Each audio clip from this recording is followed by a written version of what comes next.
Hey everyone, and welcome back to another video. Today I'm going to take a look at the BMP-1, and the reason for this is I've received a few comments from people lately stating that they're having a very difficult time playing it.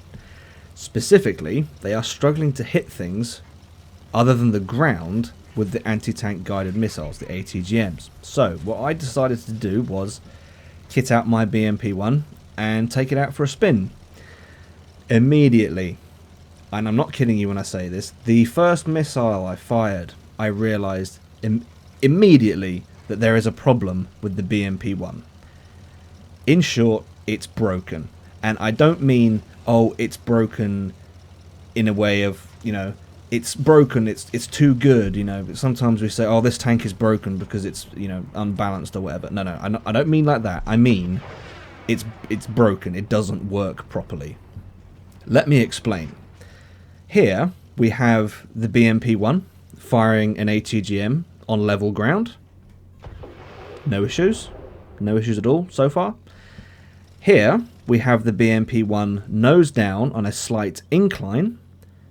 I aim at a point in the distance, pull the trigger, and the missile hits the ground. Herein lies the problem. These are the images I submitted to Wargaming regarding this issue.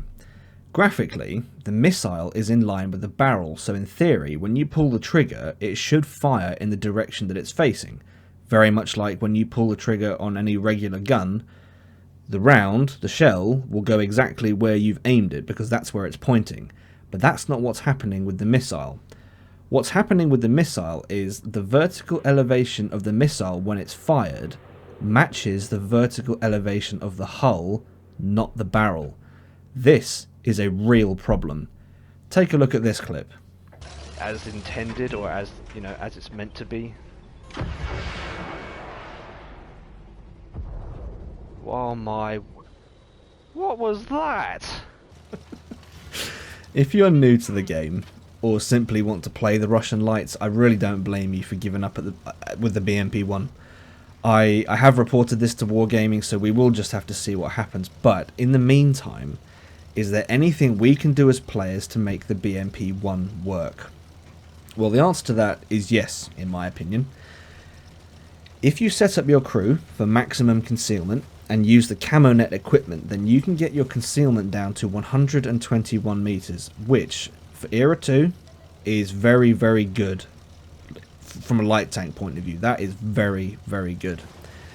And with a build like this, you don't, well, you do, but the missile issue can become less of a problem, I would say, because you can use your concealment to gain spotting assist, and if I were to put the BMP-1 in a positive light, I would say it's a great opportunity to learn how to play passively, and this is the key to playing lights in Cold War. The main reason I recommend using the minimap over the compass is because you can see your concealment circle and your view range all in one place. Not being spotted in Cold War light tanks, that's your weapon, and your concealment circle tells you how close you can get before you kind of get yourself into trouble, or before you get spotted. For me, I spend a significant amount of time driving in-game. A lot of my driving, just moving about the map, most of my time is spent driving by the minimap. I'm not actually looking at the screen and seeing what's in. Well, I am obviously, but as far as my direction and where I can and can't go, I'm driving based on the minimap. The BMP-1 has great concealment, so it is perfectly suited to this kind of ghost-like playstyle. You're there, but you're not spotted. It is harder for the enemy to see you. And as we've already covered, the missiles are broken. So what you want to be doing is you want to use this extra time that your concealment gives you. If you're not spotted, if no one knows you're there, you have time really to do whatever you want. And that time allows you to correctly position the vehicle. And what I mean by this is, if we know that the missiles aim based on the verticality or the elevation of the hull, that was a nice one there, Ammo Rack the Leopard. If we know that the missiles are based on the elevation of the hull, what we can do is use the time that our concealment gives us to orientate the tank so that we don't have to worry about, you know, the hull being upward or downward. We have the time to orientate the vehicle exactly the way it needs to be. And that's, you know, that's what your concealment allows you to do. So yeah, take a second to find the right position before firing your missile, and that's how you can give yourself a better chance of not having to deal with this missile issue, bug, or whatever you want to call it. Now, of course, we shouldn't have to do this. It should just work correctly, as it ought to. But you know, we can't do anything about that until Wargaming fix it. But if you're one of those people who is fed up with the BMP1, or you were fed up with the BMP1, then I would highly recommend that you give it another shot, because, you know, based on what we've covered in this video, we can make the BMP1 playable. We can.